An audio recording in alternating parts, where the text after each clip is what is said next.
Cleveland County. Welcome to November's Cleveland County Kitchen. I'm Deborah Blanton, host of the show, and I'm here with Sherry Green today. Good morning. Good morning. Thank you for having us. Glad to have you. Sherry, Green Family Farm grows everything. Hogs, chickens, vegetables, beef, the whole... We have sheep too. Oh, and sheep, my goodness. Well, we'll have to do a show on sheep too. So, we're here with chickens today though, and these are special chickens. And Sherry, if you'll just tell our audience what's so special about the chickens that you have right here behind us. These are some of the best meat birds that are available. These are Cornish cross chickens, and they grow very fast. And they have, they produce large chicken breasts and large thighs, and extra meaty, very good, and they grow very quickly, so they're very economical to raise. And we process them right here on the farm, and then sell them at the farmer's market. But where you got these is what is so interesting about this. Now, what's especially special about this set of chickens right here is that they were raised by elementary school students in our county, second graders, who received the eggs and incubated them and then cared for the chicks during their first couple days of life. So they actually watched the hatching process? Some of them got to actually see them hatch. Mm-hmm. These hatched over a period of inclement weather when school was out. Oh. You know, we had the tornadoes. Oh, and yes. so some of the kids missed the hatching, actually. Oh, okay, but it was during when? It was during that time. Was it 1st of November or October? Late in October. Okay. And some of the teachers were able to catch the actual hatching on camera. Oh, and show the children. Them. Yes. Yeah. Yes. And then they were able to handle them, you know, feed them, care for them after they were hatched. But knowing that the function of a chicken is either to lay eggs or be eaten. That's the process. That's the functionality of a chicken. And we also have to give Case Farms credit. They're the ones that actually had the chickens that laid the eggs and donated them to the schools. Very generously donated those eggs so that the children could learn about embryology, learn about how chickens start out. And the children are so smart. They learn so much and get really excited about this. And a lot of them tell me they want to be farmers. They want to raise chickens too. So. Oh, well, what I want to know, did they ask the question, what came first, the chicken or the egg? Nobody asked me Nobody that. asked. Nobody asked Oh, that. that's fun. That's fun. Well, let's zero in on these chickens. So if you can just come closer, cameraman. Now, you notice that they look sort of naked. And Sherry, if you'll explain why they don't have feathers. They start off with very sparse feathers when they're first hatched, and then they begin to grow in feathers that are thicker and thicker to keep them warm. Now, their bodies grow so rapidly that their feathers kind of have to catch up, and so the ones that have bare patches, their feathers haven't grown in fully yet. There are a few in here that I think hatched earlier than the rest that are fully feathered and fully covered. Well, there's probably, that one right there. Yeah, this one here has is nearly fully covered. And of course the feathers are insulation for them. Yeah. I mean, it's like they have coats on. Absolutely, and they're very cozy. So what you have a hatching or a brood place maybe with lights to keep them warm, because we are talking November and it's cold. They're very calm and very tame, and that brooder house provides warmth and protection for them, and they can regulate their own comfort level if there are warming lights under there. If they are chilly, they know they can go under the brooder, and if it gets a little bit warm as the temperature rises during the day, they can come out and rest outside. where it's more comfortable for them, and so they have control of how they feel. Okay. So here we are with chickens that are, as Daniel said, harvestable. So Sherry, if you want to talk, how much older are these than the babies that we saw? These are about 3 weeks older than the babies that we just looked at. These are full size. And everybody notice they're all feathered. There's no heat in here. They're kind of nesting over here to one side. So their insulation, their feathers are keeping them warm. Yes, and in the evenings they will bed down in the grass and the weeds. And they will also eat some of this grass and weeds. They sure, really like that. They'll strip off the seeds and the extra leaves. Well, it's like there. they would be, I mean, they're basically free range, are they not? As free range as we can afford, as we can safely manage. Yes. Keeping in mind the safety would be from raccoons and fox. Right, and hawks and owls are a huge problem. We used to, for years, we let our chickens just run free inside an enclosure. We were thinking chiefly in terms of keeping out foxes and coyotes, and the electric wire does that well. But we began to see a few hawks around, and within a very short time, we realized that they were decimating our flock. Oh. And we couldn't always find the chickens because they would nest under clumps of weeds and stumps and things. And we suddenly realized in the space of about a week, they destroyed half of our flock because they found that we were a great hunting ground. And so that's when we began to keep them always in these A-frames. In a protected area. Sherry, thank you so much for having us. Yes, ma'am. Thank you. We've seen lots of chickens, and I've learned lots of things. I hope you all have. And I think we're going to leave you and me and our audience, our viewing audience, with the question, what came first, chicken or the egg?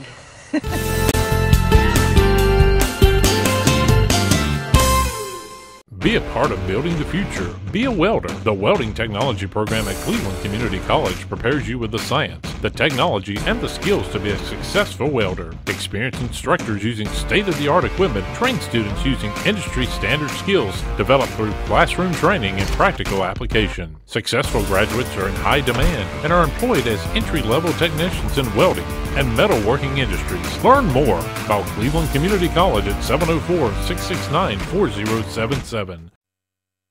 Hurricane Harvey brought terrible destruction, but it also brought out the best in humanity. As former presidents, we want to help our fellow Americans begin to recover. Our friends in Texas, including Presidents Bush 41 and 43, are doing just that. People are hurting down here, but as one Texan put it, we've got more love in Texas than water. We love you, Texas. Donate to oneamericaappeal.org. We are all in this together. Thank you. Thank you. Thank you. Thank you. Thank you.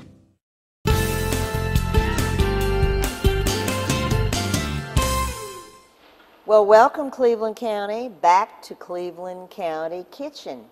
My name is Deborah Blanton. I'm hosting the show, and I am here today with Nancy Abasi-Ekong, who is the head of Family and Consumer Sciences at the Cooperative Extension, exactly. Nancy. Yes.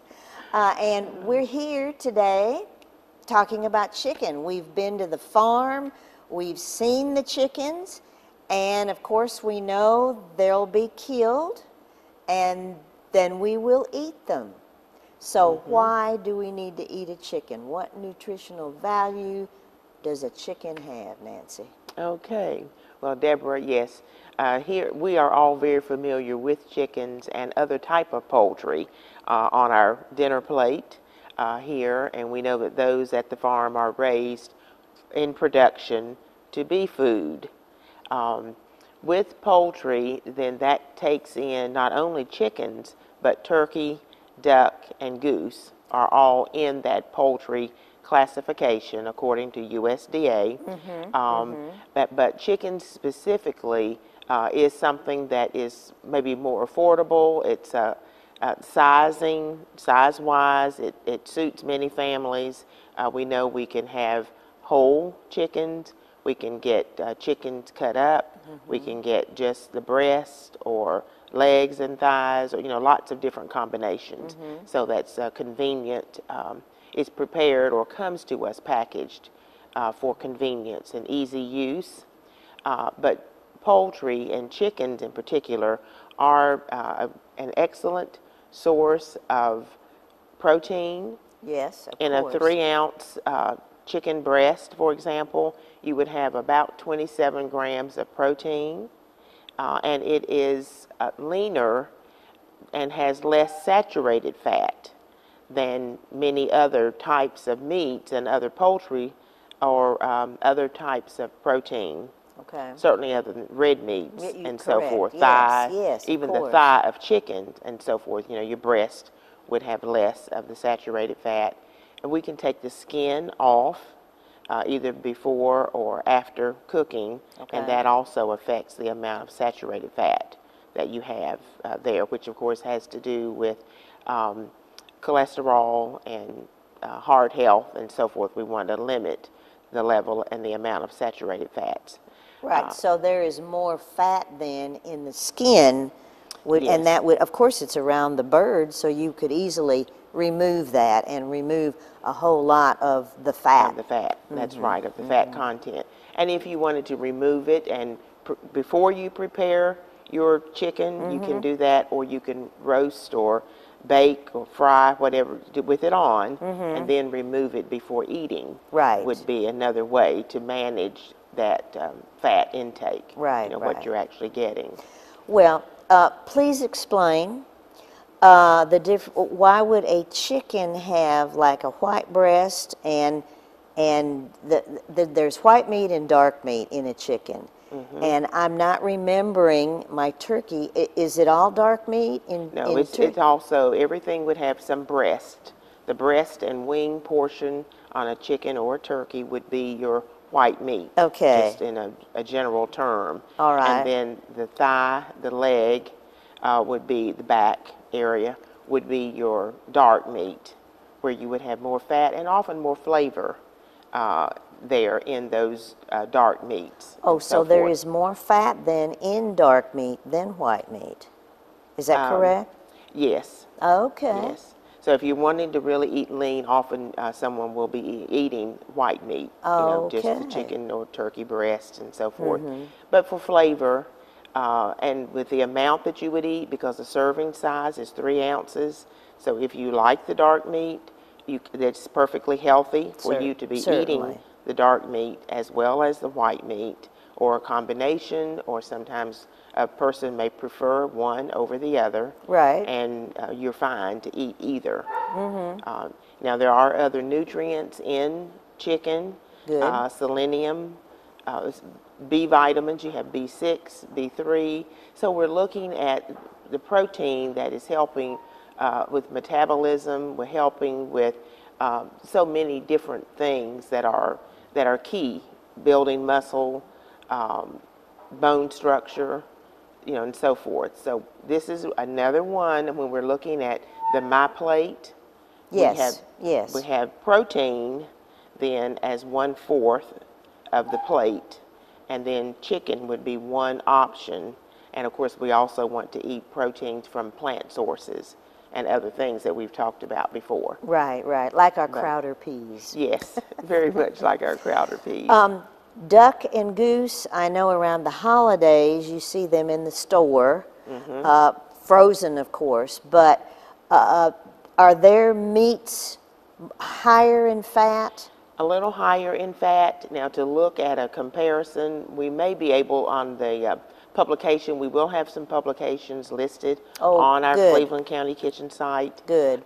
So I will see if we can get one that has some of that comparison of the various types of poultry, the different types of poultry. Okay. But when you're preparing or selecting chicken or any other poultry, there are several things to keep in mind. One is that, of course, it needs to be only refrigerated or frozen. Yes. You can keep it in the refrigerator in the coldest part up to 2 days. If you want to store it longer than that, go ahead and freeze it. Freeze it. Mm-hmm. You can freeze in the original paper or wrapping that it comes in, the packaging, but overwrap that with something that is either a heavy foil or freezer weight plastic bag, like a Ziploc bag. type bag. Okay. So, but you can keep it in the original if that sizing works. Okay. But if you've bought more, or if you have a whole chicken and you're going to cut it up into parts, I know our chef will be demonstrating the cutting a chicken and talking about that. Correct. Then you can freeze individual pieces. Maybe you have a small family, you only need 1 breast or 2 or something like that. That lets you manage and control what the parts. And well, one of the big mysteries for me is when you thaw up a chicken, what's the appropriate way to do that? Okay, and thawing chicken and other things in the refrigerator and not on the counter. Even people are tempted, but do not leave anything that you're thawing, chicken or green beans or whatever, it doesn't matter, in the refrigerator. All right. Now you can also thaw chicken, other meats in water, but you would put them in a Ziploc type bag or a closable bag. Right. You want to keep the water out. Okay, yes. Put it in cold water, change the water every 30 minutes. Even though the water will still feel cold to you, but still change the water to cold, fresh cold water every 30 minutes. Okay. And then until it's thawed. Okay. You can also thaw in the microwave, but that would mean on either a defrost setting or a low, but you will follow your manufacturer's instructions for that. You'll have to rotate the product and it will tell you how long to leave it, and then separate it as it's beginning to thaw if you're doing it in the microwave. Certainly. All right. Well, and of course, we've thawed it out. We're ready to cook. Tell us about the temperature that we need to get to be sure that our meat's properly cooked. Use a kitchen or thermometer and a digital or instant read type and go to 165 with the thermometer stuck into the thickest part of the breast. Okay. Being careful not to touch bone. Right. You may have to go in sideways or so, just horizontally or something. But 165, be sure not to put cooked back on a plate that has had raw meat. Oh, absolutely. And we'll have information on safe handling, food safety-wise, on the website. Okay. Nancy, as always, thank you. We got carried away today. Stay tuned, Cleveland County. We have cooking with Chef Daniel Dedman, and we'll stay tuned.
Welcome back, Cleveland County Kitchen Show. We're finally in the kitchen. And I'm here today with Daniel Dedman, who is the program director at the Neal Senior Center. Right. That's the one in Shelby. Right. All right.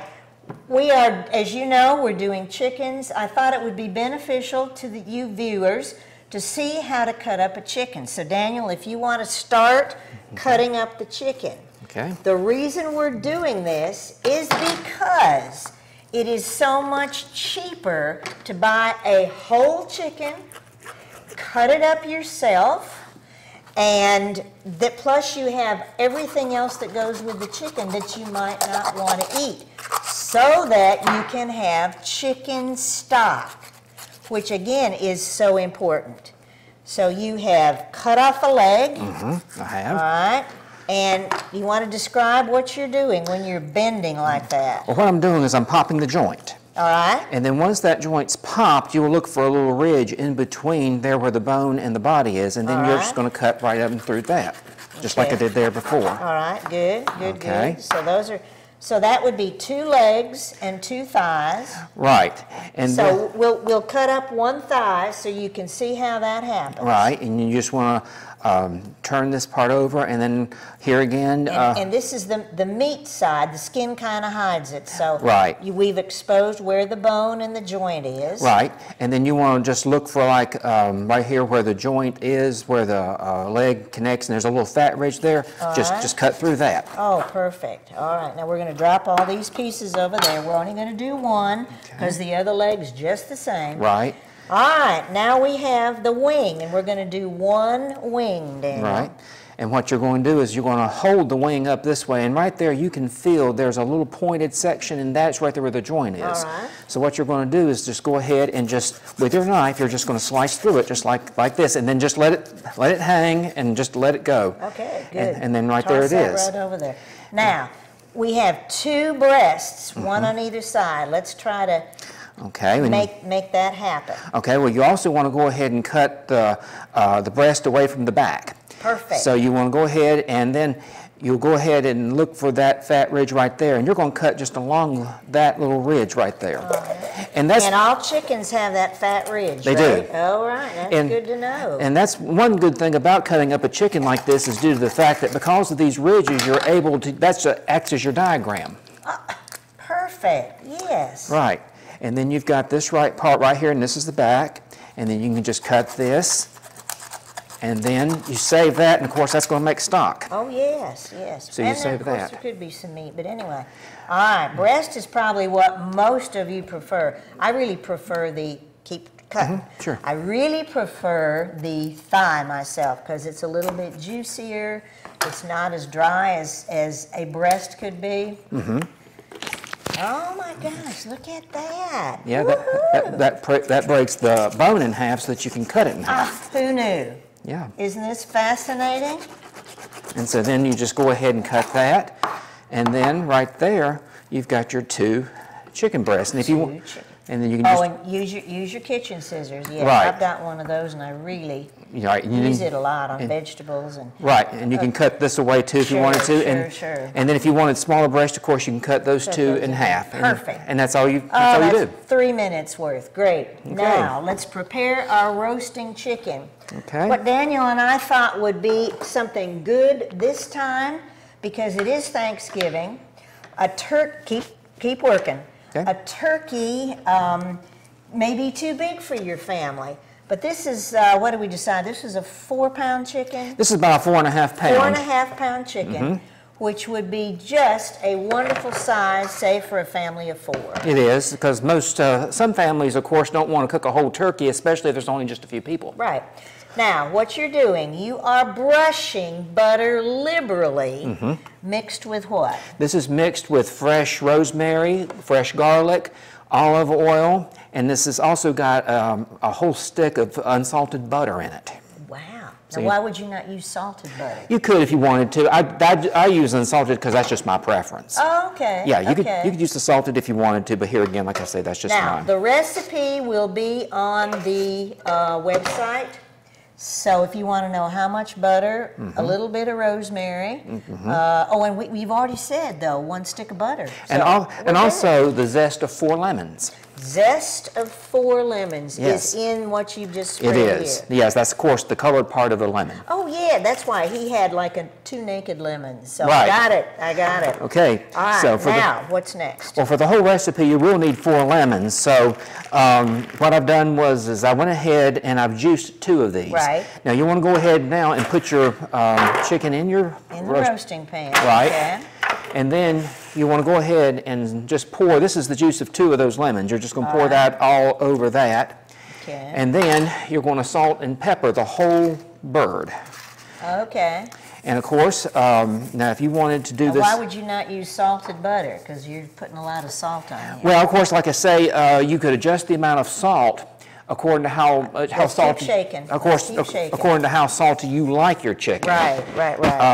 And then, of course, I'm using freshly cracked black pepper, and then you could always use. Some people don't like black pepper. Some people prefer white pepper, but Okay. yeah, and which you could. But the ground pepper is really good. It is, especially Okay. when it's fresh. Yes.